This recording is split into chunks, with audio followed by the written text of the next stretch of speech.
దేవునికి స్తోత్రం. హల్లెలూయా. ఈ ప్రత్యేకంగా ఈ కూడికకు పెట్టిన పేరు చాలా మంచి పేరుగా నేను భావిస్తూ ఉన్నా. మరి దావిజన్లు చక్కటి లైన్ తీసుకున్నారు, కుటుంబ ఆశీర్వాద కూడిక. ఈ పెట్టినటువంటి ఆ టైటిల్ చాలా అద్భుతమైనటువంటి టైటిల్ అండి. ఈ రోజుల్లో నిజంగా కుటుంబాలలో ఆశీర్వాదం, క్రైస్తవ కుటుంబాల్లో, వేరే వాళ్ళ సంగతి నేను చెప్పట్లేదు, కానీ క్రైస్తవ కుటుంబాలలో ఆశీర్వాదం కనబడట్లేదు అనేది నాకు కొద్దిగా అందరి జీవితాల్లో కాదు, ఎక్కువ మంది జీవితాల్లో కనబడట్లేదు అనేది నా యొక్క ముఖ్య ఉద్దేశం. దాని దిశగానే ఈరోజు మనం కొన్ని మాటలు లేఖనాలలో నుంచి ధ్యానం చేద్దాం. ఒక దేశంలో చూడండి, ఒక తండ్రి ఇదివరకు దినాల్లో ఉమ్మడి కుటుంబం, ఎక్కువ సంతానం ఉండేటటువంటి కుటుంబాలు. చూడండి, ఆ కుటుంబంలో ఒకరి తర్వాత ఒకరికి ఆ తండ్రి వివాహాలు చేస్తూ ఉన్నాడు. మన ల్యాండ్ మార్క్లు ఎక్కువగా కనిపించేది ఏంటంటే, ఒకరికి వివాహం చేయగానే అరే ఈ గదిలో నువ్వు ఉండు, ఇది నీ యొక్క కొండ సట్టి, నీ గంజి నువ్వు కాసుకో. కొంచెం వాడుకగా మాట్లాడతాను, మీకు అర్థమవుతుంది, బాగుంటుందని నా అభిప్రాయం. మన లోకల్కి ఎలా మాట్లాడుకుంటామో అలా మాట్లాడుకుందాం. దేవునికి స్తోత్రం. హల్లెలూయా. మీకు అర్థమవుతుంది అనుకున్నా.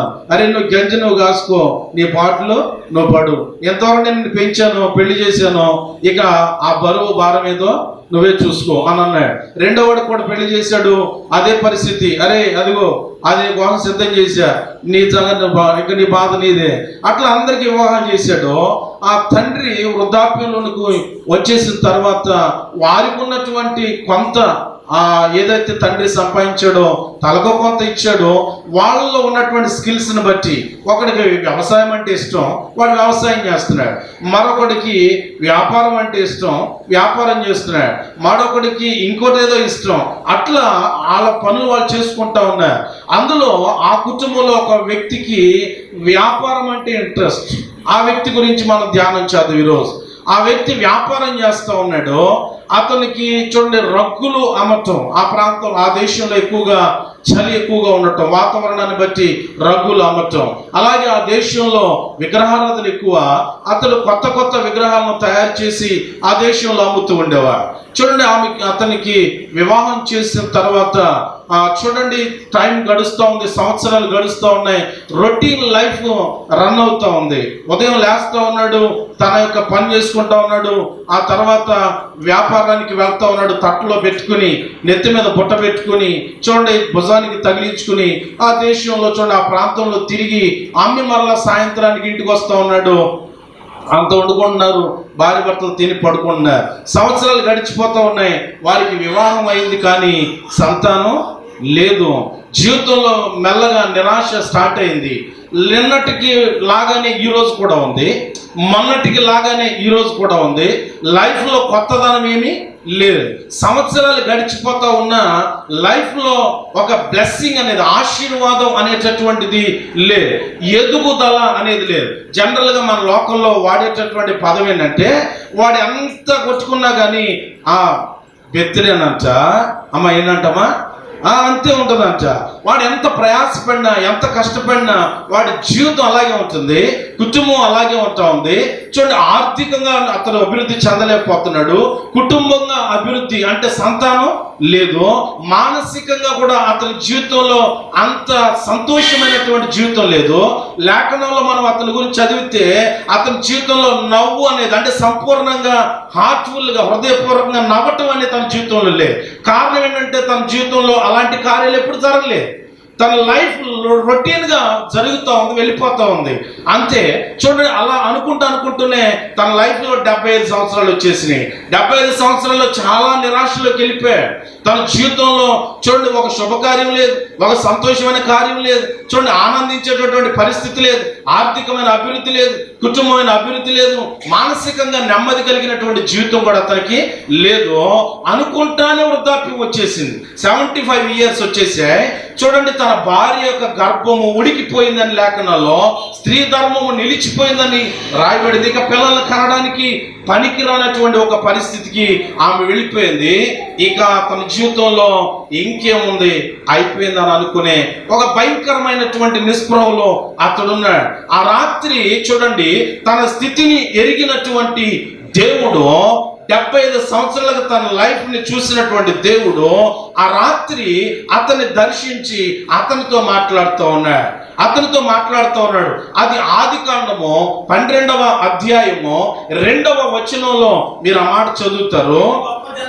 అక్కడ అంటాడు, ఆ రాత్రి దేవుడు అతనితో చెప్తున్నాడు, నేను నిన్ను గొప్ప జనముగా చేస్తాను, నేను నిన్ను ఆశీర్వదిస్తాను, నిన్ను గొప్ప చేయుదును. చూడండి, నామమును గొప్ప చేస్తాను, నిన్ను జనులలో గనుడిగా చేస్తాను, నీ నామాన్ని ఖ్యాతి కలిగినటువంటి నామముగా చేస్తాను, జనుల ఎదుట నీవు ఘనత నొందినటువంటి వ్యక్తిగా ఉంటావు అంటూ నీవు ఆశీర్వాదముగా ఉందువు అని చెప్పారు. నీవు ఆశీర్వాదముగా ఉందువు అని చెప్పారు. ఈ మాటను మీరు గుర్తుపెట్టుకోండి, అది అవసరమైతే అండర్లైన్ చేసుకోండి. ఇది చాలా అవసరం, చాలా ప్రాముఖ్యమైనటువంటి విషయం. అది నీవు ఆశీర్వాదముగా ఉండు. నేను అంటాను, అసలు అబ్రహాముకి ఆశీర్వాదం లేదుగా, ఆయన ఎవడికి ఆశీర్వాదంగా ఉండేది? ఇప్పుడు నా దగ్గర 10,000 ఉన్నాయనుకోండి, బ్రదర్ ఎవరన్నా వచ్చి ఒక 1000 రూపాయలు ఇమ్మంటే నాకు ఇస్తాను. అసలు నా దగ్గర తమాం రూపాయి లేదు కదా. నేనే కూటికి గుడ్డకి నీడకి ఏడుస్తున్న పరిస్థితుల్లో ఇంకోటి కూడి పెట్టగలనా? ఇంకోటికి వస్త్రం ఇవ్వగలనా? నాకే లేదు కదా. మరి ఆయన అంటాడు, అసలు నీవే ఆశీర్వాదంగా ఉంటావు, అసలు నీ పేరు చెప్తే ఆశీర్వాదం ఉంటుంది. ప్రభు చెప్పినటువంటి మాట వెంటనే అతడు, అయితే మరి నేనేం చేయమంటావు? నువ్వు లేచి ఎంతకాలం నువ్వు చేసినటువంటి ఈ పని వ్యవహారం అంతా కూడా విడిచిపెట్టి నేను చెప్పినట్టుగా చెయ్యి. నేను ఏ విషయం అయితే నీతో చెప్తూ ఉన్నానో ఆ ప్రకారంగా నువ్వు చేయడానికి ఇష్టపడినట్లయితే నేను చెప్పినదంతా నీ జీవితంలో చేయటానికి నేను సిద్ధమే. ఇది డీల్. మీకు అర్థమవుతుందా? నీ జీవితంలో ఏదైతే లేదో దాన్ని ఫుల్ఫిల్గా సంపూర్ణంగా నేను నీకు ఇస్తా. అయితే మన మధ్య ఏంటంటే, నేను చెప్పినట్టుగా నువ్వు చేయాలి. నేను చెప్పినట్టుగా నువ్వు చేస్తే నీ జీవితంలో అసంపూర్ణంగా ఉన్నటువంటిది ఏదైతే ఉందో దాన్ని నీకు సంపూర్ణంగా ఇవ్వటానికి నేను సిద్ధమే. దేవునికి స్తోత్రం. హల్లెలూయా. ఆ రాత్రి ఒక నిర్ణయం తీసుకున్నాడు. ఉదయాన్నే తన తండ్రితో పంచుకున్నాడు. కొంత సమయం అటు ఇటుగా, బైబిల్లో మనకి గ్యాప్ ఇవ్వలేదు కానీ చాలా గ్యాప్ ఉందని బైబిల్ పండితులు చెప్తున్నారు. అది ఎంత అనేది నాకు తెలియదు. కానీ అబ్రహాము ఒక నిర్ణయానికి వచ్చాడు. అరే 75 సంవత్సరాలు మన జీవితంలో వృద్ధాప్యంలోకి వచ్చేసాం, అసలు ఏమి సాధించలేదు, ఏమి అనుభవించలేదు, అంటాను మన లైఫ్లో మొత్తం ఏం లేదు. ఇక ఇప్పుడైనా కనీసం ప్రభు మనల్ని దర్శించాడు, బ్లెస్ చేస్తానని ఆయన వాగ్దానం చేశాడు. ఆయనకు అసాధ్యమైనది లేదు కదా. ఆయన సర్వశక్తి కలిగినటువంటి దేవుడు, ఆయన సర్వభూమికి రాజై ఉన్నటువంటి దేవుడు. ఆయన ఆశీర్వదిస్తానని చెప్పిన తర్వాత ఆయన ఆశీర్వదించకుండా ఉండడు. వాగ్దానం చేసిన దేవుడు నమ్మదగిన వాడు కనుక ఆయన చెప్పినట్టుగా వింటే ఖచ్చితంగా నాకు ఆశీర్వాదం కలుగుతుందని ఒక నిర్ణయానికి వచ్చాడు. నేను అంటాను, ఆ నిర్ణయానికి రాకపోతే ఇంకా వేరొక దారి ఏదైనా ఉందంటారా? అమ్మ చెప్పండి. ఇక అసలు వేరొక దారి లేదు అతనికి. ఈ రోజుల్లో చాలా మంది కూడా అంటే ఏ దారి లేకపోతే, అమ్మ చెప్పండి రా, 12 సంవత్సరాలు మొత్తం ఉన్నదంతా తగలెట్టేసింది అమ్మగారు. ఉన్న ఆస్తంతా ఆ వైద్యులకు తగలెట్టేసిన తర్వాత ఆ వైద్యం ఆ రోగం తగ్గకపోగా మరింత సంకట పడిందంట. అప్పుడు ప్రభు గుర్తొచ్చింది. అంతే కదా. 70 సంవత్సరాల తర్వాత ప్రభు మాటే ఇక మనకి శరణి, దేవుడు తప్ప. అందుకే పెద్దలు అన్నారు, అన్నీ అయిపోయినాయా? అయిపోయినాయి. ఏం చేయమంటావు? తూర్పుకు తిరగరా అంటారు. ఎటు తిరగాలంట? తూర్పుకు తిరిగి దండం పెట్టు. ఎందుకంటే దేవుడు అటు ఉన్నాడని విశ్వాసం, నమ్మకం. ఇక ఆయన తప్ప నిన్ను కాపాడగలిగినాడు, నిన్ను దీవించగలిగినాడు, విడిపించగలిగినాడు, నీకు మేలు చేయగలిగినాడు ఇంకెవడు లేదు. ఇక మన వల్ల ఏమో అవ్వదు. అదే ఫైనల్ డెసిషన్ అనమాట. కొంచెం వాడుగా చెప్తున్నాను, మీకు అర్థమవుతుంది అనుకున్నా. దేవుని స్తోత్రం చెప్పండి ఒకసారి. హల్లెలూయా. అర్థమవుతుంది అన్న వాళ్ళు అందరూ చెప్పండి ఒకసారి. హల్లెలూయా. Thank you. అంటే బాధగా ఉండకూడదు, నా నా ఒపీనియన్ ఏంటంటే మనం ఎంత చెప్తున్నాం, మనకి ఎంత తెలుసు అనేది కాదు, అవతల వాళ్ళకి ఎంత అర్థం అవుతుంది అనేది ప్రాముఖ్యం.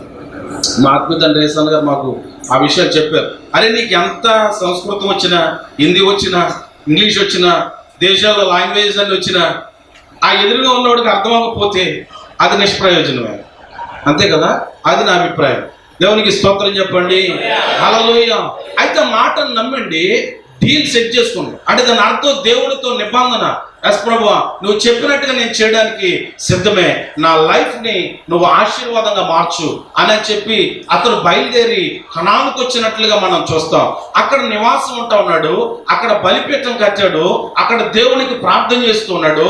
దేవుడు చెప్పినట్లుగా తన జీవితాన్ని డిజైన్ చేసుకున్నాడు, తన లైఫ్ స్టైల్ని మార్చుకున్నాడు. అంటే మునుపు ఉన్నట్టుగా లేడు. ఇప్పుడు మునుపు ఎలా ఉన్నాడో కంప్లీట్గా తన లైఫ్ స్టైల్ అంటే జీవన విధానాన్ని, తన టైం టేబుల్లో ఉన్నటువంటి తన పనులను, విధి విధానాలన్నిటినీ కూడా మార్చుకున్నాడు. ఎలా మార్చుకున్నాడు అంటే దేవుడు చెప్పినట్లుగా, ఆయన ఆదేశించినట్లుగా, ఆయన ఎలా చేయమని చెప్పాడో అలా తన లైఫ్ని సెట్ చేసుకున్నాడు. ఎప్పుడైతే సెట్ చేసుకున్నాడో మీరు చదువుతారో, కొంచెం అలా ఎదరికెళ్ళిన తర్వాత మనకి అబ్రహాము వయసు 100 దగ్గరకు వచ్చేసిందండి. ఈ లోపు చూడండి, అబ్రహాము అన్ని విషయాలలో అబ్రహాము ఆశీర్వదించబడినట్లుగా మనకి లేఖనాల్లో కనబడుతుంది. చూడండి, ఎన్ని విషయాల్లో అంటే అక్కడ అన్ని విషయాల్లో. అంటే అతని ఇంట్లో వెండి, బంగారము, గలగల వస్త్రాలు. మీరు గమనించండి, అక్కడ పశువులు, గొర్రెలు, మేకలు, గాడిదలు, ఒంటెలు, గుర్రములు సమస్తము కలిగిన వాడై చూడండి బహు మంది పనివారు కలిగి ఉన్నాడటండి. అంటే అతని దగ్గర సుమారుగా బైబిల్ పండితులు చెప్తున్న మాట, బలముగా పని చేయగలిగిన యవనస్తులు 300 మంది పైగా అతని దగ్గర పనిచేస్తూ ఉన్నాడు. మరి ముసలోళ్ళు ఎంతమంది ఉన్నారు, స్త్రీలు ఎంతమంది ఉన్నారో నాకు తెలియదు, కానీ బాగా బలంగా పని చేయగలిగినటువంటి వాళ్ళే, యవనులే, కాళ్ళలో సత్తు ఉన్న వాళ్ళు 300 మంది అబ్రహాము దగ్గర పనిచేస్తూ ఉన్నారు. చూడండి, తన లైఫ్లో మునుపెన్నడూ లేనటువంటి ఆర్థిక అభివృద్ధిని అతడు పొందాడు. కొంత మట్టుకు తనకి మానసికంగా కూడా కొంచెం నెమ్మది పొందుకున్నాడు. మీరు గమనించాలి ఈ విషయాన్ని. తన జీవితంలో ఇంకా లేనిది ఏంటంటే కుటుంబ అభివృద్ధి లేదండి. ప్రభు సన్నిధిలో ప్రార్థన చేస్తూ ఉన్నాడు, ప్రభువా వెండినిచ్చావు, బంగారం ఇచ్చావు, గొర్రెలనిచ్చావు, గొడ్లనిచ్చావు, గాడిదలనిచ్చావు, గుర్రములనిచ్చావు. ఇలా ఐశ్వర్యపరంగా, ఆస్తి పరంగా నాకు సమస్తాన్ని సమృద్ధిగా సమకూర్చావు, కానీ దీనిని అనుభవించే వారసుడేడి అని అంటే నువ్వు కంగారు పడాల్సిన అక్కర్లే. నీ జీవితంలో ఇంకొంచెం నువ్వు యథార్థంగా ఉండాలని టైం గ్యాప్ ఇచ్చా. అంటే నీ జీవితంలో కొంచెం యథార్థత తక్కువైంది. అంటే భార్యని చెల్లి అంటావు, చెల్లిని భార్య అంటావు. ఇలాంటి కొన్ని యథార్థత లేని, సంపూర్ణత లేని సన్నివేశాలు కొన్ని నీ జీవితంలో ఉన్నాయి. ఇంకా అది సంపూర్ణం అవుతుందని చూస్తా ఉన్నాను అని చెప్పా. ప్రభు చెప్పినట్లుగానే చూడండి, అబ్రహామును దర్శించినట్లుగా మనం లేఖనాల్లో చూస్తాం. అది నిర్ణయ కాలం వచ్చినప్పుడు దేవుడు అబ్రహామును దర్శించి తన ఇంటిలో ఆతిథ్యాన్ని స్వీకరించి ఆ కుటుంబాన్ని ఆశీర్వదించిన విధానం మనకు తెలుసు. ఆ తరువాత ఇస్సాకు పుట్టాడు. గట్టిగా చప్పట్లు కొట్టి ప్రభువుని మహిమపరుద్దామండి. చూడండి, ఇస్సాకు పుట్టిన తర్వాత లేఖనాల్లో రాశాడు, వారి జీవితంలో నవ్వు కలిగింది. ఏం కలిగింది? అప్పటి వరకు నవ్వు లేదండి. ఇప్పుడు కుటుంబ పరంగా వృద్ధి పొందాడు. ఆ తర్వాత మానసికంగా కూడా హృదయపూర్వకంగా నవ్వగలుగుతున్నాడండి. తన జీవితంలోకి సంతోషం అనేది వచ్చింది, సమాధానము అనేది వచ్చింది, ఒక సాటిస్ఫాక్షన్ లైఫ్ అంటే సంతృప్తికరమైనటువంటి జీవితాన్ని అబ్రహాము జీవించగలుగుతున్నాడు. ఇప్పుడు అతను ఆర్థికంగా అభివృద్ధి పొందాడు, కుటుంబ పరంగా అభివృద్ధి పొందాడు, మానసికంగా అభివృద్ధి పొందాడు. వీటన్నిటికంటే ముందుగా ప్రాముఖ్యమైనదిగా అతడు ఆధ్యాత్మికముగా అభివృద్ధి పొందాడు. దేవునికి స్తోత్రం. అందుకని యోహాను తన పత్రికలో రాస్తూ, నీవు కనుక ఆత్మీయంగా ఎదిగితే అన్ని విషయాలు ఎదుగుతావు, అప్పుడు నువ్వు సౌఖ్యంగా ఉండగలుగుతావు, సమాధానంగా బ్రతకగలుగుతావు. నువ్వు ఆత్మీయంగా ఎదక్కోకుండా ఆర్థికంగా ఎదగాలని, నువ్వు ఆత్మీయంగా ఎదగకుండా కుటుంబంగా ఎదగాలని, నువ్వు ఆత్మీయంగా ఎదగకుండా మానసికంగా వర్ధిల్లాలని, నువ్వు ఆత్మీయంగా ఎదగకుండా ఐశ్వర్యవంతుడు అవ్వాలని అనుకుంటే అది ఎప్పటికీ జరగదు. ఇది వాక్యం చెప్తున్న సత్యం, ఇది నా మాట కాదండి. మీరు బాగా గమనించాలి ఆ విషయాన్ని. లేఖనం చెప్తుంది, మీరు ఆత్మ సంబంధంగా ఎదిగితే మీరు అన్ని విషయాలను ఎదుగుతారు. అప్పుడు మీ జీవితం చాలా సౌఖ్యంగా ఉంటుంది, సంతోషంగా ఉంటుంది, సమాధానంగా ఉంటుంది, సంతృప్తికరంగా ఉంటుంది అని చెప్తారు. చూడండి, 75 సంవత్సరాల లైఫ్లో వాళ్ళు ముసలోళ్ళు అయిపోయారు కదా, వాళ్ళ ఆరోగ్య పరిస్థితి ఏంటి చెప్పండి మీరు. మీకు ఇంకో విషయం, శారా చనిపోయిన తర్వాత అబ్రహాం మరలా ఇంకో పెళ్లి చేసుకుని మళ్ళీ పిల్లలు కానీ ముసలి తన మందు అబ్రహాము చిగురు పెట్టే శ్రేష్టమైన ఆరోగ్యాన్ని దేవుడు తనకు అనుగ్రహించాడు. గట్టిగా చప్పట్లు కొట్టి ప్రభునామాన్ని మహిమపరుద్దామండి. దేవుడు వారి శారీరకమైన ఆరోగ్యాన్ని కూడా అనుగ్రహిస్తున్నాడండి. మీకు అర్థమవుతుంది అనుకుంటున్నాను నేను. ఇప్పుడు అబ్రహాం ఎలా అభివృద్ధి పొందాడు చెప్పండి. మొదట ఆధ్యాత్మికంగా వృద్ధి పొందాడు, ఆర్థికంగా అభివృద్ధి పొందాడు, కుటుంబముగా అభివృద్ధి పొందాడు, మానసికంగా అభివృద్ధి పొందాడు. అన్ని విషయాలలోనూ కూడా అబ్రహాము అభివృద్ధి పొందాడు. ఇది కంప్లీట్ ఫ్యామిలీ బ్లెస్సింగ్. ఇది కుటుంబములో సంపూర్ణమైన ఆశీర్వాదం. ఇది జరిగిన తర్వాత అబ్రహాము సమయం ఆసన్నమైనప్పుడు ఇస్సాకుని పిలిచి తన చేతిని ఇస్సాకు మీద పెట్టాడు. మీరు ఆ మాటని బైబిల్ లేఖనాల్లో చదవండి, మీకు అర్థమవటం కోసం. ఆదికాండం 26వ అధ్యాయంలో 24వ వచనంలో మాట్లాడుతుంది, అబ్రహాము తన చేతిని తన కుమారుడి మీద పెట్టి ఇస్సాకును దీవించి వెళ్ళిపోయాడు. అబ్రహాము వెళ్ళిపోయాడు. ఆ తరువాత ఒక వండర్ఫుల్ వర్డ్ లైన్ అక్కడ రాశారు, అది చదువుతాం. 26 ఆదికాండం 24వ వచనం. ఆ రాత్రి యెహోవా అతనికి ప్రత్యక్షమై, నేను నీ తండ్రి అయిన అబ్రహాము దేవుడను, నేను నీకు తోడై ఉన్నాను కనుక భయపడకుమో, నా దాసుడైన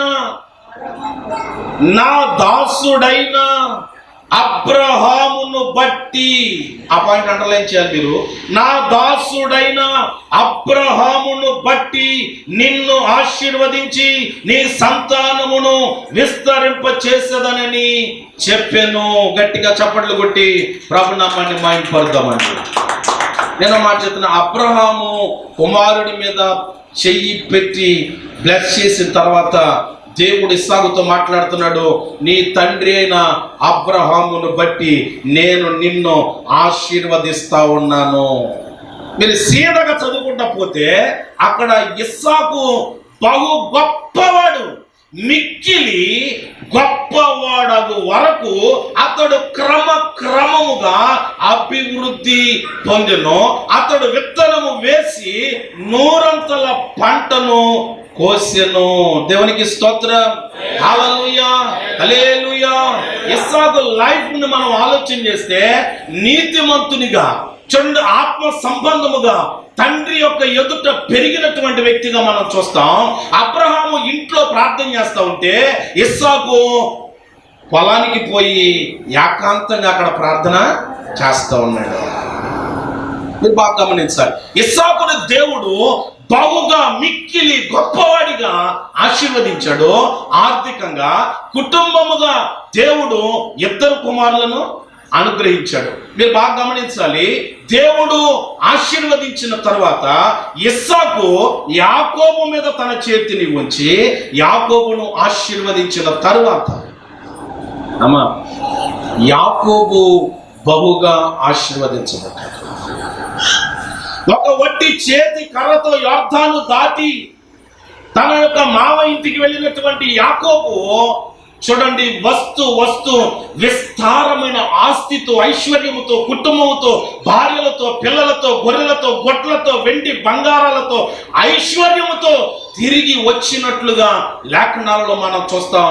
యాకోబు ఆధ్యాత్మికంగాను, కుటుంబ పరంగాను, మానసికంగాను, అతడు ఆరోగ్యపరంగాను అభివృద్ధి పొందటాన్ని మనం చూస్తా ఉన్నాం. దేవునికి స్తోత్రం. యాకోబు వెళ్ళిపోయేటప్పుడు ఇవన్నీ అంటే డిఫరెన్స్ ఉన్నాయి, కానీ నేను చూపిస్తే టైం సరిపోదు, అందుకే నేను బ్రీఫ్గా చెప్తున్నాను. దేవునికి స్తోత్రం. చూడండి, యాకోబు వెళ్ళిపోయేటప్పుడు యోసేపు మీద తన చేతిని పెట్టి ప్రార్థించి శుభాన్ని పలికి దీవించి వెళ్ళిపోయాడండి. యోసేపును దేవుడు హెచ్చించిన విధానం, ఆశీర్వదించిన విధానం ఒక ఆశ్చర్యం అండి. వెళ్ళిన మార్గం అద్భుతమైనటువంటిది. ప్రపంచానికి అన్నము పెట్టినటువంటి వాడు యోసేపు. గట్టిగా చప్పట్లు కొట్టి ప్రభునామాన్ని మహిమపరచుదామా. ప్రపంచ దేశాల నుండి యోసేపు దగ్గరికి వచ్చి, అయ్యా పట్టెడి గింజలు నువ్వు పెడితే తిని బతుకుదామని వచ్చామయ్యా అని అన్నారు. శాస్త్రాంగపడి నమస్కారం చేసే పరిస్థితి.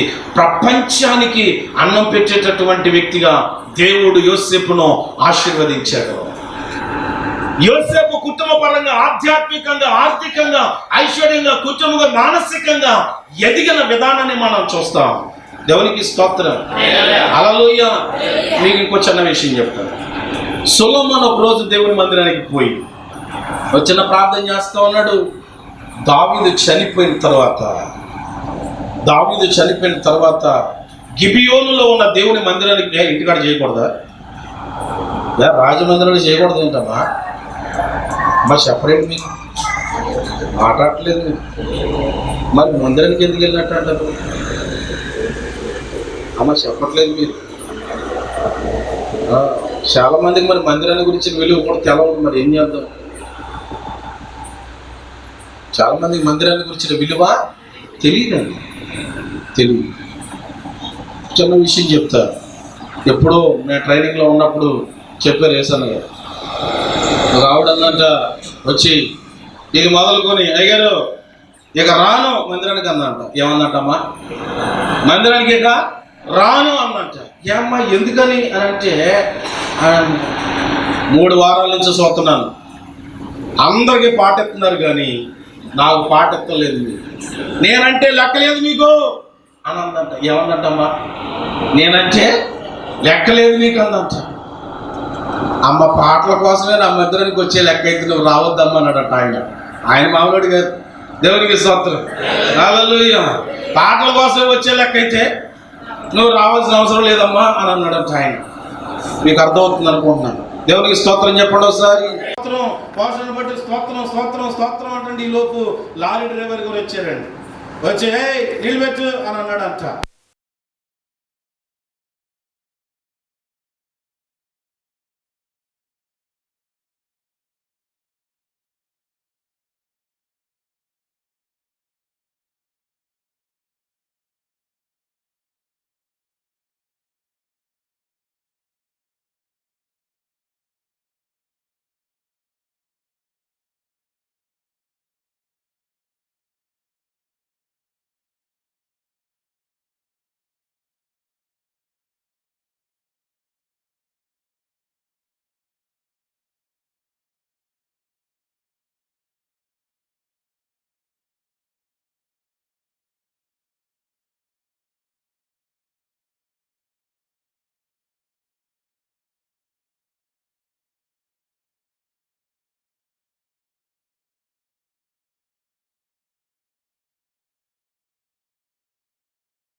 టైం కొంచెం తొందరగా వెళ్తుంది.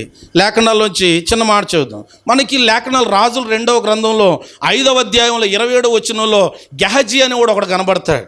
ఆడి గురించి మనం ధ్యానం చేస్తే ఆడు ఎప్పుడు దేవుని సన్నిధిలో ఉండేవాడే, కానీ ఆడికి ఆశీర్వాదం లేదు. ఏం లేదమ్మా, నేను ఎందాడే చెప్పా, క్రైస్తవులు కూడా ఆశీర్వాదం లేక అట్టాగే ఉండిపోతున్నారు. కారణం ఏదో ఆశిస్తున్నారు, కానీ ఆశకు తగినట్లుగా తమ జీవితాలను అమర్చుకునే పరిస్థితుల్లో నేటి ప్రజలు లేరండి.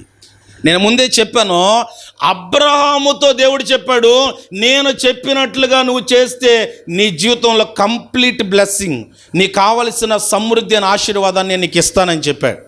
దేవునికి స్తోత్రం. అది ఓకే అయితే ఇది ఓకే, అది ఓకే కానప్పుడు ఇది ఓకే కాదు. అంతేనమ్మా? దేవునికి స్తోత్రం చెప్పండి. హల్లెలూయా. మీరు బాగా గమనించాలి. గెహజీతో ఆ మాట అంటాడు ఏమనంటే, నీవు పరిగెత్తుకొని పోయి తెచ్చుకున్న శపించబడిన ఆ యొక్క ఐశ్వర్యమును బట్టి ఆ నయమానుకు కలిగిన కుష్టు ఏదైతే ఉందో నీ తర్వాత అది నీ కుటుంబానికి కూడా సదాకాలం ఉంటుంది. అమ్మా, నేను అంటాను, ఈ గెహజీ వల్ల కుటుంబానికి ఒరిగింది ఏంటో శాపమేగా. అమ్మ చెప్పట్లేదురా మీరు, నా బాధ అదే, మీరు మాట్లాడతలేదు. దేవునికి స్తోత్రం. బైబిల్లో మొదటి రాజు ఎవడాడు? సౌలు. ఆయన కనుక అడిగితే, నాకు దైవజనుడి మాట కంటే దేవుని మాట కంటే నా స్వలాభమే ప్రాముఖ్యం నాకు.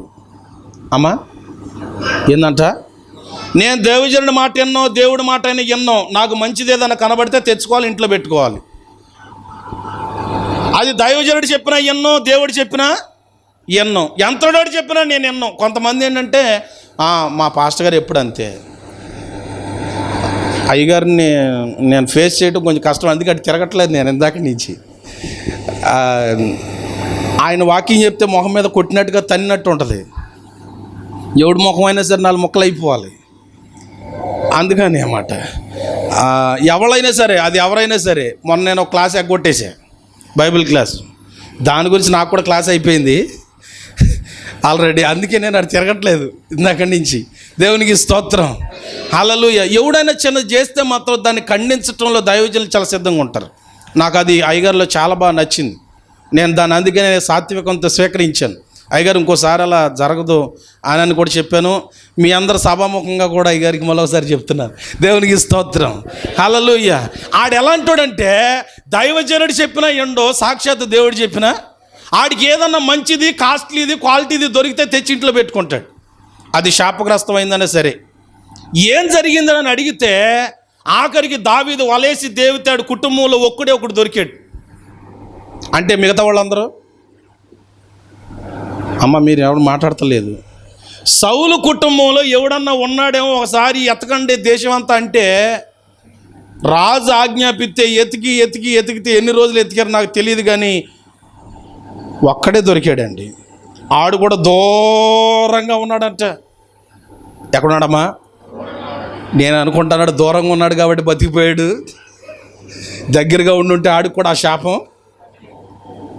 సౌలును బట్టి నేను బైబిల్లో అండి, నేను బాగా అక్కడ చాలాసేపు ఆగి బాధపడ్డానండి.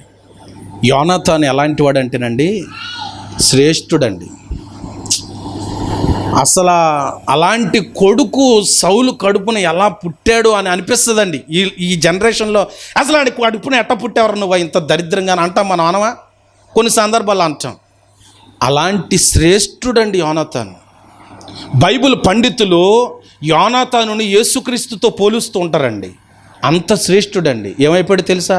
తండ్రి శాపాన్ని బట్టి అర్ధాయుషులోనే చనిపోయాడండి.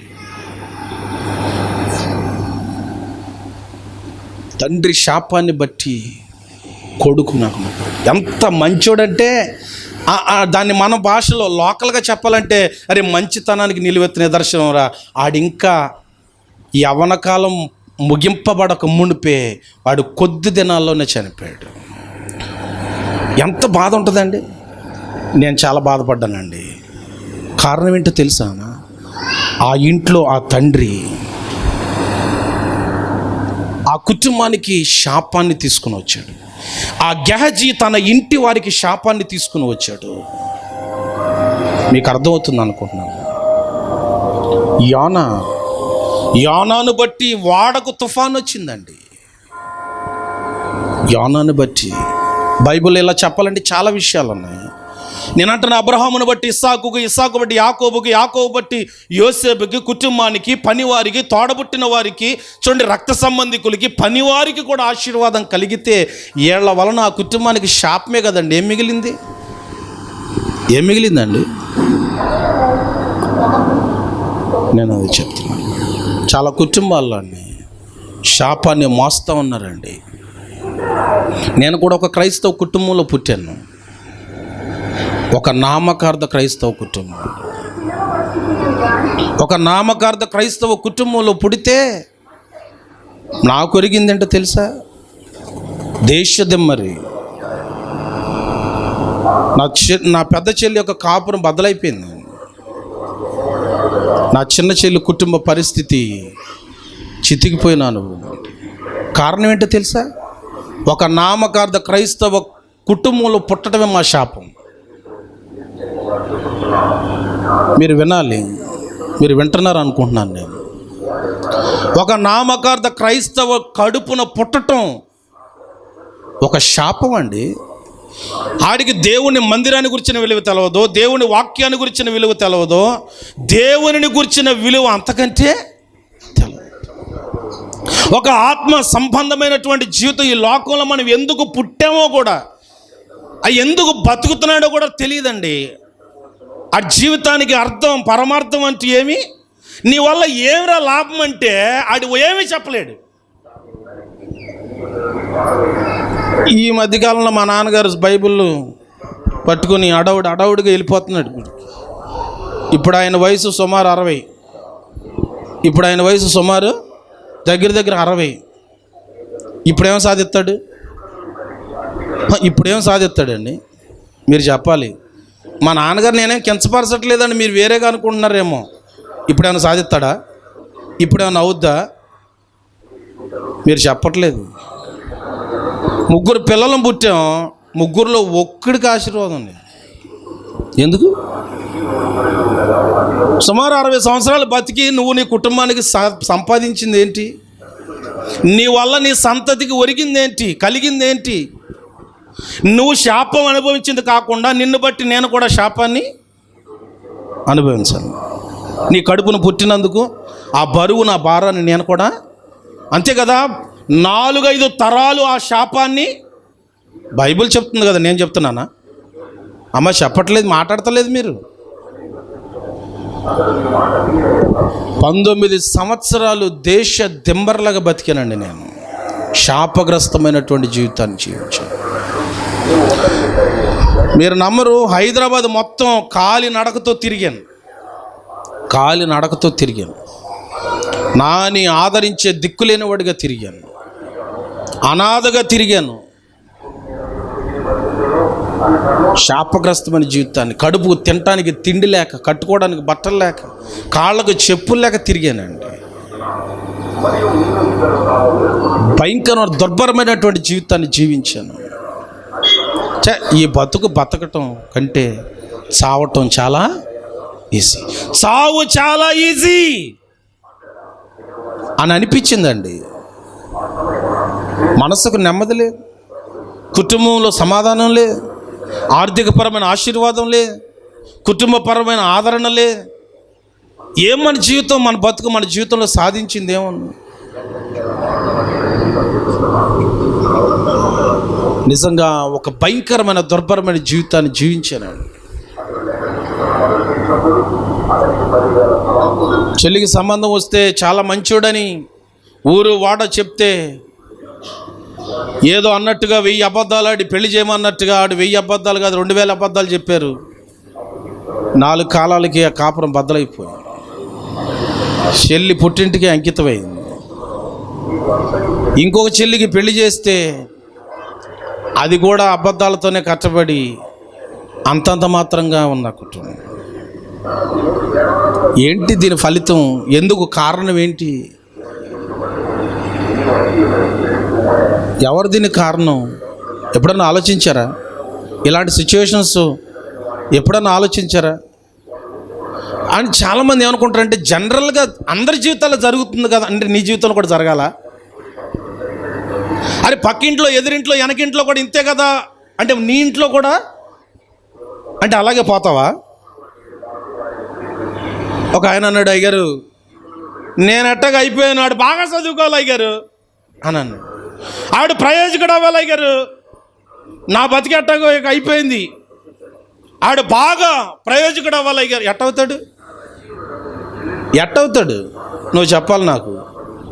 10 కోట్లు ఇత్తి అవుతాడా అమ్మా? 10 ఎకరాల పొలం ఇత్తి అవుతాడా? మొన్నే మర్డర్ అయిపోయాడు ఒకడు అట్టకి. వాళ్ళ బాబు మంచి ఇస్తారమైన ఆస్తి ఇచ్చాడు, ఆడు ఇష్టం వచ్చినట్టుగా తిరుగుతున్నాడు. అవతలాడు కోపం వచ్చింది, అంతే కదా. డబ్బు ఉందని అహం నీలో పని చేస్తే ఏదో రోజు ఆవిడొకటి లేపేస్తాడు. నేను అదే చెప్తున్నాను, నువ్వు ధనం కాదండి. నేను అంటాను, మా నాన్న నాకు ఆస్తి సంపాదించవలేదని నేను అంటలేదండి. మా నాన్నగారు, వాళ్ళ నాన్నగారు కొంత సంపాదించారు, మా నాన్నగారికి ఇచ్చారు, మా నాన్నగారు నాకు ఇచ్చారు, నేను అనుభవిస్తున్నానండి. నేను అనేది ఆస్తి గురించి చెప్పట్లేదండి. కుటుంబంలో ఆశీర్వాదం అనేది, నెమ్మది కలిగిన జీవితం లేదండి. కారణం ఒక నామకార్థ క్రైస్తవ కుటుంబం. ఖాళీ ఉంటే మందిరానికి వెళ్తారు. మా నాన్నగారు నాకు బాగా గుర్తు, మా చిన్నప్పుడు క్రిస్మస్ పండగకి తెల్లవారుజాము ఊరేగింపు ఉంటుంది కదా అయ్యగారు, మా 5గురు ఇంట్లో 10 రూపాయలు ఇచ్చారే, కొట్టుకాడికి వెళ్ళి 5 రూపాయలు బిళ్ళ పట్టరా అనేవాడు ఆయన. అమ్మ ఏంటన్నా, ఎప్పుడు సందకాడ 6 గంటలకి నేను కొట్టుకాడికి వెళ్ళి 10 రూపాయలు ఇచ్చి 2 రూపాయల బిళ్ళలు 5 తెచ్చేవాడిని. ఎన్నొస్తాయమ్మా? తెల్లవారుజాము 3 గంటలకు లేపి ఆయనే శ్రద్ధగా మాకు స్నానం చేయించి గుడికి తీసుకెళ్ళి వెళ్ళేటప్పుడు ఎవరు 2 రూపాయలు వాళ్ళ చేతిలో పెట్టేవాడు. అమ్మ ఎంత మీకు అర్థమవుతుందా? ఆ రోజు తెల్లవారుజాము క్రీస్తు నేడు పుట్టాను అమ్మా, మీరు చెప్పట్లేదు. అది అయిపోయిన తర్వాత అండి 10 గంటలకి 11 గంటలకు మళ్ళీ ఆరాధన మొదలవుద్ది కదా, ఈలోపు ఒక రౌండ్ వెళ్ళి వచ్చేసేవాడు. ఎక్కడికి అమ్మా? Brandy shop. ఎక్కడికమ్మా? అక్కడ అయ్యగారు మొదటి ప్రారంభ ప్రార్థన చేస్తా ఉండంగా, సాలేగా ఇవాళ పండగ రోజు కాని అని అంటూ ఉండేవాడు. ఎందుకంటే లోపల కూడా ఉన్నాడుగా. అది ఆయన 4 పాటలు పాడేటప్పుడు ఇంకో రౌండ్ వెళ్ళి వచ్చేవాడు, ప్యాకెట్లో కూర్చునేవాడు. ఏంటంటే పండగ పూట సరదాగా. మరలా ఈస్టర్ పండగకి తెల్లవారుజామున లేచి వెళ్తారు కదమ్మా, క్రీస్తు నేడు లేచెను, అరే మీరు కూడా లేగాలి తొందరగా, ఇదిగో 2 రూపాయలు నడవండి అని అనేవాడు. మళ్ళీ పొద్దున్నే 11 గంటలకి 4 రౌండ్లు వేసేసేవాడు, 4 పెగ్గులు వేసేసేవాడు, ప్యాకెట్లో కూర్చునేవాడు. అమ్మా ఇక ఆయన డైలీ లైఫ్ ఏంటంటే అమ్మ, తెల్లవారుజాము లేకటం, పనికి వెళ్ళటం, వచ్చేటప్పుడు సీసా తెచ్చుకోవడం, తాగటం, ఆ గొడవ తాగిన తర్వాత 2వ వాడు ఊరుకుంటాడంటే అమ్మ, లోపల ఉన్నవాడు మళ్ళీ ఇల్లంతా యాగం పాకం చేసేట. ఆదివారం మా అమ్మ కూడా, తల్లులు మిమ్మల్ని వేరేగా కాదమ్మా, ఆవిడకే ఉండాలమ్మా, భర్తను మార్చుకోవాలని బాధ ఉండాలి కదమ్మా, ఉండాలా వద్దా అమ్మ, ఉండాలా వద్దా? మరి అదే, మరి అది లేదు, ఆవిడది ఒక రకం, ఆవిడదొక రకం, కుదిరితే వెళ్ళటం లేకపోతే లేదు.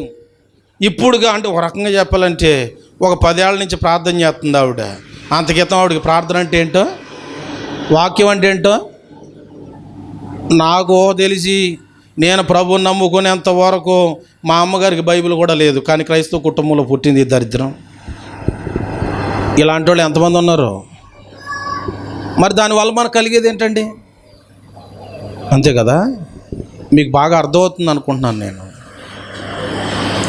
ఇలాంటి సిచ్యువేషన్స్ మా ఇంట్లో. మా బాబు అన్నాడు, రేయ్ నేను 4వ తరగతి చదువుతున్నా, నువ్వు ఇక దేనికి పనికిరావు, నువ్వు ఇంకా దేనికి, నేను 2 గేదెలు కొంటాను, గేదెలు కాయ, చదువులేదు గిదువులేదు అన్నాడు. ఇక మా నాన్న నేను 7వ తరగతి చదివేటప్పుడే తీసుకొచ్చి కోతకు తీసుకెళ్ళండి నన్ను, నువ్వు ఇక దేనికి పనికిరా, గేదెలు కాయ అని 2 గేదెలు కనుకొచ్చాడు వెళ్ళి. ఇక బడి మానేసి గేదెలు వెనకాల తిరుగుతున్నాను ఇక నేను. మన బతుకు అంతే కదండి. మరి ఇది పరిస్థితి. మా నాయనమ్మ గారు, రే ఒక్కగానో కొడుకును కూడా నువ్వు ప్రయోజకుడు చేయలేకపోతున్నావు, పనిమాలలాగా ఉన్నావు నువ్వు. నేనన్నాడు ఏదో ఒకటి చేస్తానని చెప్పి నన్ను తీసుకుపోయి మండవల్ల స్కూల్లో జాయిన్ చేసి హాస్టల్లో పెట్టి ఆవిడే చదివించింది. ఆవిడ చదివించిందని బట్టి 4 అక్షరాలు నేర్చుకున్నాను. దేవుని మహాకృపను బట్టి చదువుకున్నాను. మా నాన్నగారు 10వ తరగతి పాస్ అయితే సూతనాడు సంగతి అని అన్నాడు. దేవుని మహాకృపను బట్టి 10వ తరగతి ఫస్ట్ క్లాస్లో పాస్ అయ్యాను. డిఎన్ఆర్ కాలేజీలో భీమవరంలో ఎంపీసీ సీట్ తెచ్చుకున్నాను. అక్కడ ఇంటర్మీడియట్ చేశాను. దేవునికి స్తోత్రం. కాలేజీకి వెళ్ళాను, ప్రభు కృపను బట్టి చదువుకున్నాను. కానీ జీవితంలో నెమ్మది లేదు. ఇక అక్కడి నుంచి మరలా మొదలైంది నా పాటలు. ఇందాక చెప్పాను కదా, హైదరాబాద్ మొత్తం కాలినడకలు తిరిగేసాను. సీడీల మీద పడుకున్న, బల్లల మీద పడుకున్న, బస్ స్టాండ్లో పడుకున్న, రైల్వే స్టేషన్లో పడుకున్న, కడుపులో కాళ్ళు పెట్టుకుని పడుకున్న, ఆ రైల్వే స్టేషన్లో బస్ స్టాండ్లో నీళ్లు తాగి పడుకున్న, వస్త్రాలు చిరిగిపోయి పడుకున్న, ఒక అడుక్కునేవాడిగా బతికినట్టుగా ఆ ప్రాంతాల్లో బతికినాను. కుటుంబంలో నెమ్మది లేదని వెళ్ళిపోయాను. మీరు బాగా వినాలి. నేను ఎందుకు ఈ విషయాలని చెప్తున్నానంటే, నామకార్థ క్రైస్తవ్యం అనేది ఎంత భయంకరమైందో మీరు గమనించాలి. ఏదో బతుకుతున్నామంటే బతుకుతున్నాం కాదండి, ఏదో చేస్తున్నామంటే చేస్తున్నామని పద బైబిల్ పట్టుకుని ఆదివారం గుడికి వెళ్ళి ఆయన ఏదో చెబితే ఇని వచ్చి ఇంటికాడ మళ్ళా మన పని మనం చేసుకుని యథావిధిగా అన్నట్లుగా మరలా తెచ్చి ఆ బైబిల్ అక్కడ పెట్టి, ఒకరోజు అంటండి ఒక తల్లి మందిరానికి రావడం మొదలెట్టి ఒకరోజు ఎదరకొచ్చి, అయ్యగారు మా ఇంటికాడ ప్రార్థన చేసి వద్దు రండి ఒకసారి అని అంటే, అమ్మ వత్తానులే అన్నాడు అంట అయ్యగారు. వత్తానులేనంటే మళ్ళీ 2వ వారం వచ్చింది. అయ్యగారు ఒకసారి మా ఇంటికి వచ్చి ప్రార్థన చేసేయాలంటే పలానా చోట మా ఇల్లు అందంట. అయ్యా అమ్మ వత్తానులే అన్నాడంట ఆయన. మరలా వచ్చారు, మళ్ళీ అడిగిందంట. ఈ ముసలం పద్దాక అడుగుతుంది, సరే వెళ్దాం ఒకసారి అని చెప్పి అయ్యగారు అట్టు వెళ్తా ఇంటికి వెళ్ళాడంట. వెళ్ళి లోపలికి వెళ్తే ఆ ఇల్లు పరిస్థితి కలాబు జల్లి ఉందంట. అక్కడ అమ్మ ఏం జల్లి ఉంది ఇంట్లో? కలాబు అలకను కూడా అలకలేదు, ఆ కలాబు జల్లి ఉంది. దళ్ళు కట్టారు ఇంటి చుట్టూ, పైన 4 రేకులు వేసి ఉందంటాను. ఆ ఇంట్లో ప్రార్థన చేద్దాం, సరే పరిస్థితులు బాగాలేదు, ఈ కుటుంబాన్ని కొంచెం దీవించి ప్రార్థన చేద్దాం అని చెప్పి అమ్మ చిన్న వాక్యం చదువుదాం అని అనగానే బైబిల్ కోసం ఎతకడం మొదలెట్టారంటండి ఇంట్లో 4. అమ్మ ఆ ఇంట్లో 4 బైబిల్ కోసం ఎతకడం ప్రారంభించారంట. ఇక ఎతికితే ఈ లోపండి అది దొరకలా. ఈ లోపు మనోడు వచ్చాడండి బయట నుంచి. ఏంటి ఎతుకుతున్నారు అన్నాడు. అంటాడు ఏం ఎతుకుతావంటారు? అయ్యగారు వచ్చాడు, వాక్యం చదువుదాం అన్నాడు, బైబిల్ ఎతుకుతున్నాను దొరకలేదురా అని అన్నాడంట. అదేంటమ్మా బలేదాను మాము, నువ్వు మొన్న బిందె మీద మూతెట్టావుగా అని అన్నాడంట. అమ్మాయినట నీళ్ల బిందె మీద మూతెట్టావుగా అని అన్నాడంట. ఒరే గుర్తు చేసావు అని గబగబ బిందె దగ్గరికి వెళ్ళి ఆ బైబిల్ తెచ్చిందంట. బైబిల్ తెచ్చాడు. అయ్యగారు అన్నాడు ఆదికాండము 3వ అధ్యాయం అని అన్నాడంట. ఆదికాండంలో 3వ అధ్యాయం కనబడతలేదు. ఇక వీళ్ళకి ఆదికాండం పనికిరాదు, ప్రకటన గ్రంథమే కరెక్ట్ 4 తగిలించాలి కానీ ఆదికాండం చదువుదాం అనేటడికి బైబిల్ ఇటు తిప్పారంట. ఆదికాండం లేదు ఆడన్నాడంట. మొన్న ఇటు పక్కకు తిప్పెట్టావుగా అని అన్నాడంట. మనవాడు ఏమన్నాడమ్మా, మొన్న ఇటు తిప్పి పెట్టావుగా అందుకని ప్రకటన గ్రంథం నానిపోయి ఊడిపోయింది, అంతకింత ఇటు తిప్పి పెట్టావుగా ఆదికాండం మొత్తం నానిపోయి. ఇది ఆడు గుర్తు చేసేదాకా మన ఇంట్లో బైబిల్ ఎక్కడుందో మనకి. ఆ ఇంటికి ఆశీర్వాదం. ఆవిడ అంటది, అయ్యా నా కొంపలాగా లేదయ్యా అన్న. అమ్మ ఏమందంట, నా కొంపలాగా లేదమ్మా అని అన్నాడు.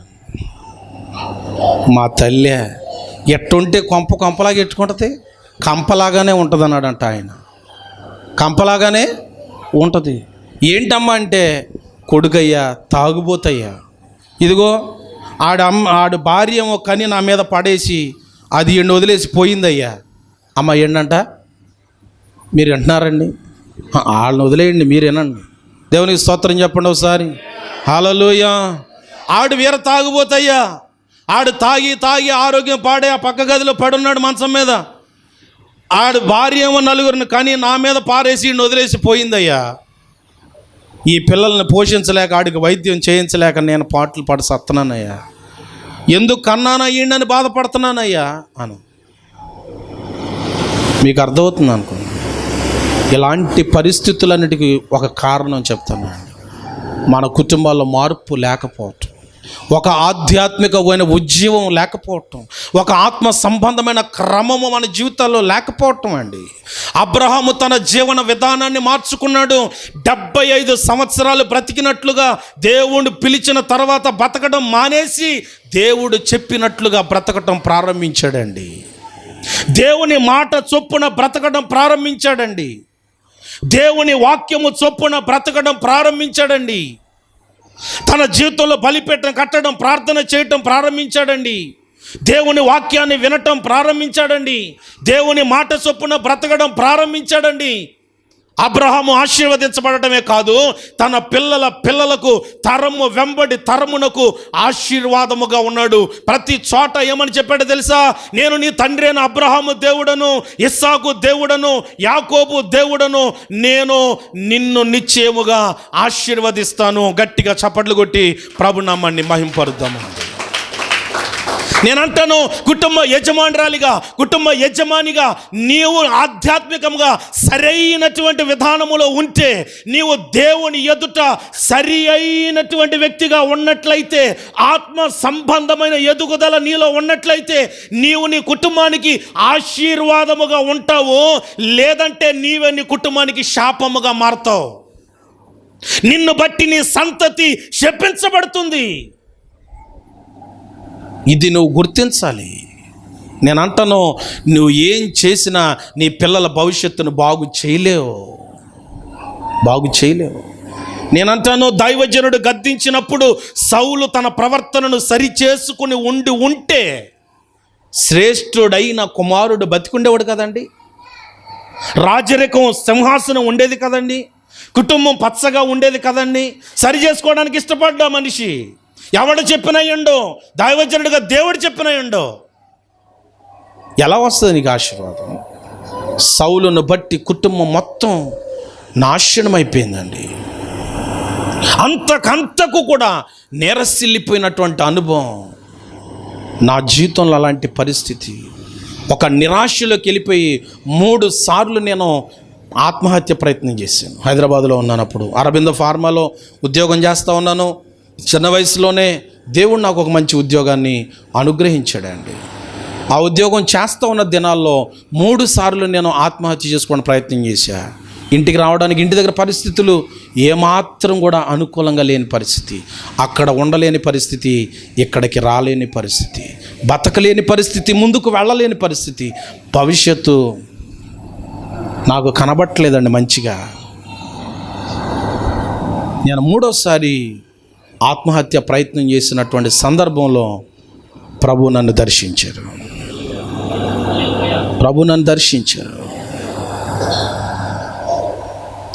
నేను హైదరాబాద్ వెళ్ళినప్పుడు ఒక తల్లి నాకు బైబిల్ని బహుమానంగా ఇచ్చిందండి. అప్పుడు దాని విలువ నాకు తెలీదు. తీసుకొచ్చి ఆ గదిలో షెల్ఫ్లో పెట్టా.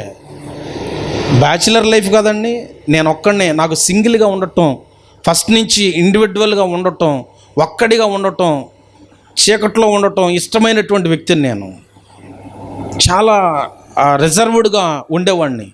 10 మందిలో కలవలేని ఒక స్వభావం నాకు ఉండేది. డేర్గా ఎవరితో మాట్లాడలేను, తెగించలేను, ఇలాంటి స్వభావం ఉండేది. ఆ ఒక్కడనే ఉండటం వల్ల దాన్ని సరిగా క్లీన్ చేసేవాడిని కాదు రూమ్ని. అది బూజు పట్టేసి ఆ బైబిల్ కూడా కనబడలేని పరిస్థితి. చిన్న మాట చెప్తా, ఆ టైంలో నాకు ఆత్మహత్య చేసుకోవాలని అనిపించిన ఆ టైంలో ఒక చిన్న సోర్స్ నాకు కనపడింది.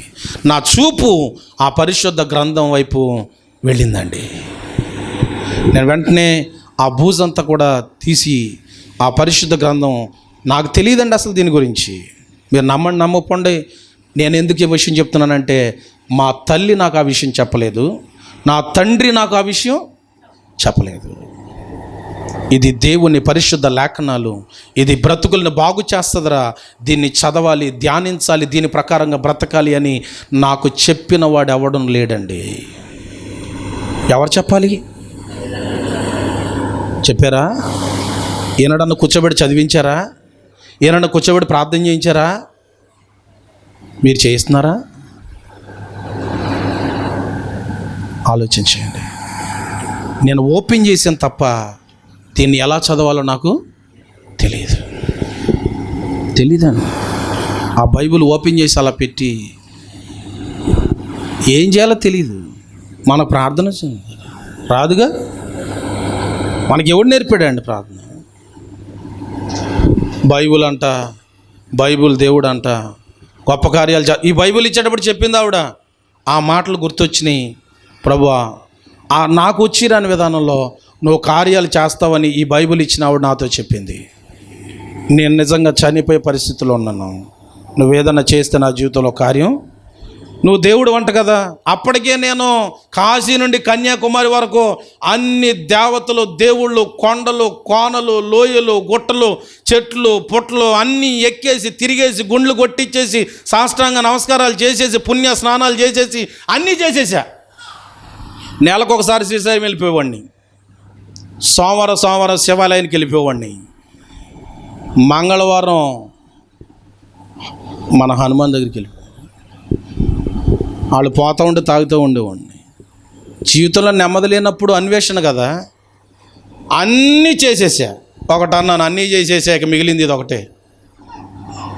నువ్వు కూడా ఏమైనా చేస్తే చేయి, లేకపోతే లేదు. ఆడెవడు ఏమీ చేయలే. మీరు నమ్మరండి, నాకు రాదు మరి అట్టగా అన్నా. వాళ్ళేమి నువ్వేమన్నా చేస్తే నేను నీ కట్టుబడి ఉంటాను. అప్పుడు నాకు తెలిసిన పరిజ్ఞానాన్ని బట్టి 2 మొక్కలు చెప్పి అప్పటికి నేను భోజనం చేసి 6 రోజులైంది. 6 రోజులైంది అంటే డబ్బులు లేక కదండి, తినే మనసు లేక. సాతానుగాడు శాపం వెంటాడుతుంటే మనకు నెమ్మది ఎక్కడి నుంచి వస్తుందండి? పితరుల శాపం మన మీద ఉన్నప్పుడు మనకు నెమ్మది ఎక్కడ దొరుకుతుంది?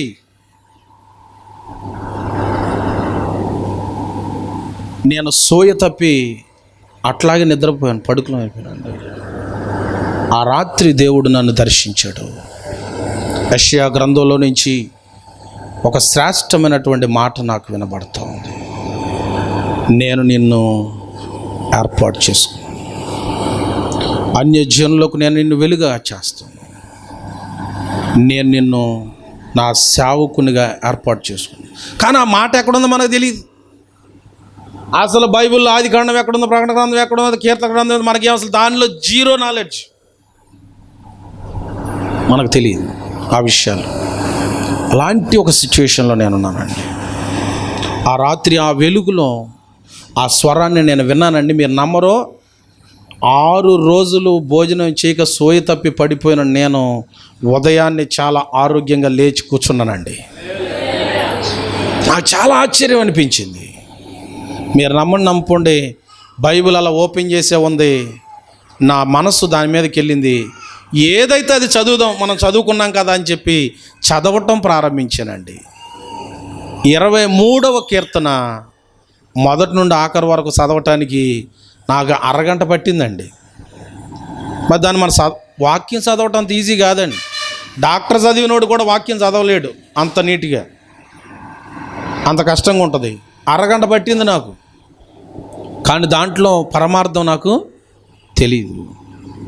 కానీ చర్చికి వెళ్తే దాని గురించి కొంచెం అవగాహన ఉంటుందని ఆ నెక్స్ట్ ఆదివారం నుంచి ఆ బైబిల్ అట్టుకుని చర్చికి వెళ్ళటం మొదలుపెట్టాను. అక్కడ పాస్టర్ గారు కొంచెం నన్ను గమనించి ఎవరిలో కలవకుండా కొంచెం ఇండివిజువల్గా ఉండటాన్ని చూసి నన్ను కొంచెం దగ్గర చేర్చుకుని నన్ను ఆధ్యాత్మికంగా కొంచెం బలపరిచారు. కొంతకాలం అక్కడ ఉద్యోగం చేశాను. తర్వాత దేవుడు నన్ను దర్శించి, నీవు హైదరాబాద్ ప్రాంతాన్ని విడిచిపెట్టి నువ్వు నీ ఇంటికి వెళ్ళిపోవాలన్న ప్రభు. నేను నిన్ను సేవకుడిగా ఏర్పాటు చేసుకున్నాను, ఆ దినములో సమీపమయ్యాయి, నేను నిన్ను వాడుకుంటానని ప్రభు నాతో చెప్పారు. ఆ రాత్రి వెంటనే ఆలస్యం చేయకుండా బయలుదేరమన్నప్పుడు నేను బ్యాగ్ సర్దుకొని డైరెక్ట్గా బస్ ట్రావెల్స్ దగ్గరికి వచ్చి అక్కడ టికెట్ కొనుక్కున్నాను. ముందు బుక్ చేసుకోవాలా, అక్కడ డైరెక్ట్గా అక్కడికి వచ్చి తీసుకున్నాను. వర్షం స్టార్ట్ అయింది. కుక్కట్పల్లి హౌసింగ్ బోర్డులో బస్సు స్టార్ట్ అవుతూ ఉంది. అక్కడి నుంచి స్టార్ట్ అయ్యి హైదరాబాద్ అవుట్కట్స్కి వచ్చేసరికి భయంకరమైన యాక్సిడెంట్. నేను కూర్చున్న బస్సుని ఎదురుగా ఒక లారీ వాడు వచ్చి అమాంతంగా గుద్దేశాడు. స్పాట్లో 3 చచ్చిపోయారు. మీరు నమ్మకపోండి, నాకు ఇంత గీత కూడా గీసుకోలేదు. ఆల్మోస్ట్ చాలామందికి గాయాలైనాయి. ఆ వర్షంలోనే ఆ చుట్టుపక్కల వాళ్ళందరూ పరిగెత్తుకొచ్చి వాళ్ళందరినీ కూడా చాలా సేవ్ చేశారు. అక్కడే మాకు మరల రాత్రి 2 గంటలకు వేరే బస్సు ఏర్పాటు చేశారు. ఆ రోజు ఆ టైంలో ఆ 2వ బస్సులో ఎక్కి కూర్చున్న తర్వాత ప్రభు స్వరం నాకు వినబడుతుంది, నీవిక ఇప్పట్లో హైదరాబాద్ ప్రాంతానికి ఇక రావు ఇప్పట్లో, నేను మరలా చెప్పేంత వరకు అని అన్నాడు. అప్పుడు కొంచెం బెంగ అనిపించింది, ఎందుకంటే సిటీ లైఫ్ అలవాటు పడింది కదా, మళ్ళీ మనం హైదరాబాద్ ఇప్పుడు రామంట అని అనుకున్నాను. ఆ తర్వాత బలవంతంగా చాలాసార్లు వెళ్ళాలని ప్రయత్నం చేశాను, కానీ హైదరాబాద్ వెళ్ళలేదు. చాలాసార్లు టికెట్లు బుక్ చేశాను, క్యాన్సిల్ అయిపోయింది. లాస్ట్ ఇయర్ ఎండింగ్లో బైబుల్ క్లాస్కి అయ్యగారు వెళ్ళారు. ఆ క్లాస్కి నేను కూడా ఆ క్లాస్లో కొన్ని రోజులు పార్టిసిపేట్ చేయడానికి నేను టికెట్ బుక్ చేసుకుని హైదరాబాద్ ప్రాంతానికి సుమారు 13 సంవత్సరాల తర్వాత మొన్న 2023లో మొట్టమొదటిసారి మళ్ళీ హైదరాబాద్కి దేవుని వాక్యం నేర్చుకోవడానికి వెళ్ళానండి. దేవునికి స్తోత్రం, హల్లెలూయా. వచ్చిన తర్వాత మరలా అప్పటి వరకు హైదరాబాద్కి తిరిగి వెళ్ళలేదండి. అక్కడి నుంచి వచ్చిన తర్వాత సేవా పరిచర్య దిశగా నేను ప్రయత్నాలు చేయటంలో నేను వివాహం చేసుకున్నాను. వివాహం చేసుకున్న తర్వాత మా నాన్నగారు అన్నారు, మళ్ళీ నువ్వు హైదరాబాద్ వెళ్ళిపోయి ఉద్యోగం చేయాలి, ఉద్యోగం చేయకపోతే మన కుటుంబానికి ఆర్థికపరమైనటువంటి అభివృద్ధి లేదు అని చెప్పి నన్ను బలవంతం చేశారు. ప్రభువుకు ప్రార్థన చేసిన తర్వాత నేను చెప్పాను కదా, ఇక నువ్వు హైదరాబాద్ వెళ్ళటానికి వీలు లేదు, అసలు నువ్వు ఇప్పుడు హైదరాబాద్ వెళ్ళటే అవకాశమే లేదు అసలు ఇప్పట్లో నువ్వు అని ప్రభు నాతో చెప్పారు. నేను మా నాన్నగారితో చెప్పాను, ఇక నేను హైదరాబాద్ ప్రాంతానికి వెళ్ళను, నేను దేవుని పరిచర్య చేయాలని ప్రభు నాతో చెప్పారు అన్నప్పుడు మా నాన్నగారు మా బంధువులందరూ కవర్ చేశాడు. వాళ్ళందరూ వచ్చారు. రాత్రి 11 గంటలు 12 గంటల టైంలో మా ఇంటి దగ్గర పెద్ద సెటిల్మెంట్ కార్యక్రమం అలాగే ఏర్పాటు చేశారు. వాళ్ళు నన్ను అడుగుతున్నారు, ఒకళ్ళ తర్వాత 1 by 1 అడుగుతున్నారు, నువ్వు ఉద్యోగానికి వెళ్తావా వెళ్ళవా, మీ నాన్న ఉద్యోగానికి వెళ్ళని పక్షంలో నీవు ఇక్కడ ఉండటానికి వీల్లేదు అంటున్నాడు, ఆయనకి నీకు ఏం సంబంధం లేదంటున్నాడు, కాబట్టి నీ సంగతి ఏంటి అని అడుగుతున్నారు. నేను 1 by 1 అందరికి ఒకటే సమాధానం చెప్తున్నాను, నేను ఇక హైదరాబాద్ వెళ్ళను, నేను దేవుని పరిచర్యకై వెళ్తాను. కరెక్ట్గా 12:30 1 గంట టయానికి ఇక వాళ్ళు నా సమాధానాన్ని జీర్ణించుకోలేక నన్ను కాలర పట్టుకొని మెడబట్టుకొని బయటికి తోసేశారు. నేను నా భార్యను తీసుకుని కట్టుబట్టలతో మా ఊరు ఇక్కడే పక్కనే ఆనందరావుపేట అడివాసరం అంటారు, వింజరులాక నుంచి లోపలికి 2 కిలోమీటర్లు, 2 కిలోమీటర్లు నడిచి 1:30 టైంలో అక్కడ వింజరులాక సెంటర్లోకి వచ్చి ఒక లారీ అతన్ని లిఫ్ట్ అడిగి ఎక్కితే కైకులూరులో దిగిన తర్వాత జేబులో చేయబెడితే ఒక 5 రూపాయల బిళ్ళ బయటకు వచ్చింది. ఏమొచ్చిందమ్మా? ఒక 5 నా చేతిలోకి వచ్చింది. ఆ డ్రైవర్ నన్ను చూసి, అయ్యా వద్దులేండి వెళ్ళిపోండి అన్నాడు. వద్దులేండి వెళ్ళిపోండి అన్నాడు. ఆ రాత్రి రోడ్డు పక్కన ఒక గుడిసె వేసుకుని ఉంది ఒక ముసలమ్మ, ఒక కర్ర మీదే ఆనుకుని ఉంది ఆ గుడిసె. ఆ గుడిసెలో ఆ ముసలమ్మ ఆ టైంలో బయటకు వచ్చింది. మమ్మల్ని గమనించి, అయ్యా ఎక్కడికి వెళ్ళాలంటే, మేము ఎక్కడికి వెళ్ళేది లేదమ్మా, ఏదో అనుకోకుండా వచ్చాం అని అంటే, అయ్యా పోనీ ఈ టైంలో ఎక్కడికి వెళ్తారు, 2 అయ్యింది టైం, ఈ గుడిసెలో పడుకోండి అంటే ఆ గుడిసెలోనే ఆ రాత్రి పడుకున్నాను. అట్లా ప్రారంభమైనటువంటి నా జీవితం. తినడానికి తిండి లేదు, కట్టుకోవడానికి బట్టలు లేవు, వేసుకోవడానికి చెప్పులు లేవు, ఉండడానికి ఇల్లు లేదు, నా భార్యకి నాకు కట్టుబట్టలు తప్ప ఇంకో జత బట్టలు లేవు, మా జేబులో డబ్బులు లేవండి. ఆ రాత్రి ప్రభు నాతో చెప్తున్నాడు. అప్పుడు కూడా వాక్యం ఎక్కడుందో నాకు తెలీదు, కానీ ఆ వాక్యం ద్వారా దేవుడు నాతో మాట్లాడుతున్నాడు. నేను కాకుల ద్వారా ఏలియాని పోషించిన దేవుణ్ణి, నేను నిన్ను పోషిస్తాను అని చెప్పారండి. మా నాన్న ఏమన్నాడు తెలుసా? సేవ చేస్తూ నువ్వెట్ట బతుకుతావు, నన్నెట్ట బతికిస్తావురా అన్నాడు. ఏమన్నాడు? అసలు సేవ చేస్తూ నువ్వెట్ట బతుకుతావు, నన్నెట్ట బ్రతికిస్తావు, మమ్మల్ని ఎట్ట పోషిస్తావు, కాబట్టి నువ్వు ఉద్యోగం చేయాల్సిందే అని అన్నాడు. నేను సేవ చేస్తాను తప్ప ఇక ఉద్యోగానికి వెళ్ళనని చెప్పానండి. అక్కడి నుంచి ఉదయాన్నే ట్రైన్ ఎక్కి విజయవాడకి వెళ్ళి, విజయవాడలో మా అత్తయ్య గారు ఉంటున్నారు, ఆవిడని కలిసి అక్కడ 2 రోజులు ఉండి, ఆమె కొంచెం ఆర్థికంగా సహాయం చేస్తే ఆ ఆర్థికంగా ఉన్నటువంటి ఆ సహాయాన్ని తీసుకుని కైకులూరు వచ్చి కాలువ గట్టున ఒక జమ్మి ఇంట్లో ఒక గదిలో నా భార్య నేను కాపురం ఉంటూ ప్రభు సన్నిధికి వెళ్ళటం ప్రారంభించాం. హోసన్న మందిరానికి నేను వెళ్ళటం ప్రారంభించాను. నా భార్య వాళ్ళ తాతయ్య గారు అక్కడికి వెళ్తూ ఉండేవాళ్ళు, వారు మమ్మల్ని హోసన్న మందిరానికి తీసుకుని వెళ్ళారు. అప్పటి వరకు నేను అన్కంప్లీట్గా ఉండేవాడిని ఆత్మీయంగా. మరి ఎందుకంటే ఫస్ట్ నుంచి మా అమ్మ మా నాన్నని చూశాను కాబట్టి అంత లోతుగా నేను దేవుణ్ణి తెలుసుకోలే, అన్కంప్లీటెడ్గా ఉండేవాడిని. అయితే ఆ రోజు క్రిస్మస్ పండుగ, ఆ రోజు దేవుని సన్నిధికి వెళ్తే అక్కడ దైవజనులు డానియల్ గారు ఇప్పుడు చెన్నైలో దేవుని పరిచర్య చేస్తున్నారు. ఆయన క్రీస్తు యొక్క సిలువ త్యాగాన్ని గురించి దేవుని వాక్యాన్ని ప్రకటించారు. ఆయన యేసుక్రీస్తు ఈ లోకానికి ఎందుకు వచ్చారు అనే విషయాలను గురించి ఆయన బోధిస్తూ క్రీస్తు సిలువను గురించి ఆయన ప్రకటిస్తూ ఉన్నప్పుడు నేను ఆ వాక్యాన్ని విని నేను పశ్చాత్తాపంతో నా పాపములన్నిటిని కూడా ఆ రోజు ప్రభు సన్నిధిలో ఒప్పుకున్నానండి. కంప్లీట్గా దేవుని సన్నిధిలో నేను మారు మనసు పొంది ఆగస్టు 15, 2009 దైవజనులు యేసన్న గారి ద్వారా గోరింట్లలో నేను బాప్తిస్మం పొందానండి. సంఘంలో చేర్చబడ్డాను, అక్కడ ట్రైనింగ్ చేశాను. ఆ తర్వాత దేవుని మహాకృపను బట్టి ఇప్పటి వరకు దేవుని పరిచర్యలో కొనసాగుతూ ఉన్నాను. కొంతకాలం గొల్లగూడెంలో పరిచర్య చేశాను సంస్థలో, ఆ తర్వాత కలిదిండిలో పరిచర్య చేశాను ఒక సంస్థలో, ఆ తర్వాత అప్పాపురంలో సంస్థలో పనిచేశాను, ఆ తర్వాత రాచపట్నంలో సంస్థలో పనిచేశాను.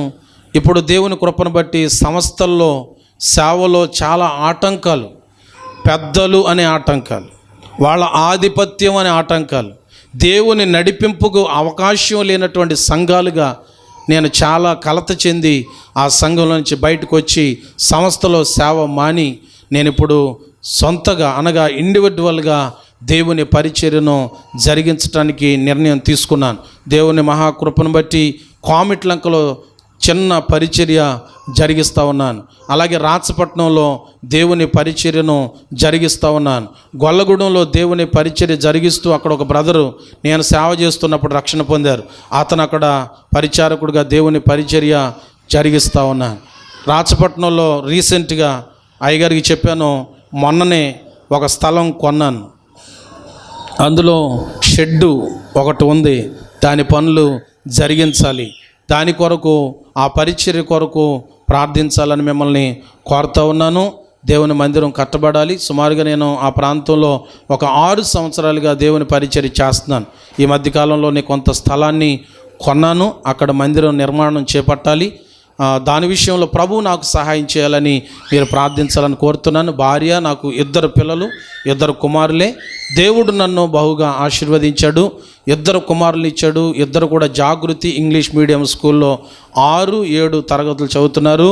నేను చెప్తున్నాను, నేను కూటికి గుడ్డకి నీడకి ఏడ్చిన ఆ దినాలు, కాళ్ళకు చెప్పులు కూడా లేక కలిదిండి ప్రాంతంలో ఈ రోడ్డు వారంట గడ్డి ఉండేది కదండి, దాని మీద తిరిగేవాడిని. అలాంటి సిచ్యువేషన్లో ఉన్న నేను దేవుడు యాజక వస్త్రాలు వేసుకుని శ్రేష్టమైన పరిచర్య చేయటానికి దేవుడు నన్ను ఎన్నుకున్నాడు, నన్ను ఆశీర్వదించాడండి. ఇవాళ నాకు కూటికి గుడ్డకి నీడకి కొదువు లేదండి. ఈరోజు పాస్టరమ్మ గారు వండుకోవాలి కానీ రోజు బిర్యానీ చేసుకుని తినగచ్చు ఆవిడ. దేవుడు ఆ విధంగా నా కుటుంబాన్ని ఆశీర్వదించాడు, నా బిడ్డలను ఆశీర్వదించాడు, పరిచర్యను ఆశీర్వదించాడు. ఈరోజు నేను నా తల్లిని తండ్రిని సంరక్షించగలిగే స్థాయికి ప్రభు నన్ను తీసుకుని వచ్చాడు. నా కుటుంబానికి నన్ను ఆశీర్వాదముగా ఉంచాడండి. మీకు అర్థం కాలేదా? మా తల్లిదండ్రులు మా కుటుంబానికి, దేవుడు నన్ను నా కుటుంబానికి ఆశీర్వాదంగా మార్చాడండి. కారణం, నేను నా జీవితాన్ని మార్చుకున్నాను. గత కాలంలో ఎలా ఉన్నానో అలా మానుకుని దేవుడు నాతో చెప్పినట్లుగా చేయటం ప్రారంభించాను, ప్రార్థించటం ప్రారంభించాను, వాక్యాన్ని చదవటం, ధ్యానించటం, ఆ వాక్య ప్రకారంగా జీవించటం ప్రారంభించాను. దేవుడు నాతో చెప్పినట్లుగా పరిచర్యను చేయటం ప్రారంభించాను. ఎప్పుడు మీ జీవితంలో ఒకటి గుర్తుపెట్టుకోండి, ప్రభువు చెప్పినట్లుగా మనం చేస్తే ఖచ్చితంగా నీ జీవితంలో సంపూర్ణమైన ఆశీర్వాదాన్ని నువ్వు పొందుకోగలుగుతావు. ఎవరు చెప్పినా నేను వినను అని అనుకుంటే నిన్నెవ్వడు బాగు చేయలేడు. ఇది వాస్తవం. దేవుని మాటకు విధేయత చూపించి నీ కుటుంబానికి నువ్వు ఆశీర్వాదంగా ఉంటావో, దేవుని మాటను ధిక్కరించి నీ కుటుంబానికి నువ్వే శాపంగా మారతావో నువ్వు ఎంచుకో. Choice is yours. ఆ మార్గం దేవుడిని ఎదుటి పెట్టాడు. నీవు నీ కుటుంబానికి ఆశీర్వాదంగా ఉండాలి అనుకుంటే మునుపటివి మార్చుకొని ఒక నూతనమైన జీవితాన్ని ప్రారంభించు. లేదు, ఏమైపోయినా పర్లేదు, నా ఇష్టమే, నా చిత్తమే, నా కోరికలే నెరవేర్చుకుంటాను అని నువ్వు ఆ పాపంలోనే, లోకంలోనే, ఆ అలవాట్లలోనే బ్రతుకుతానంటే నువ్వు నీ కుటుంబానికి శాపంగా మిగిలిపోతావు. నువ్వు మార్చుకుంటే దేవుడు నిన్ను నీ కుటుంబానికే కాదు తరతరాలకు ఆశీర్వాదముగా మారుస్తాడు. నువ్వు నీ కుటుంబానికి ఎలా ఉండాలనుకుంటున్నావో అది దేవునితో ఈ సమయంలో తెలియచేయి. ప్రభువు మనలను దీవించునుగాక.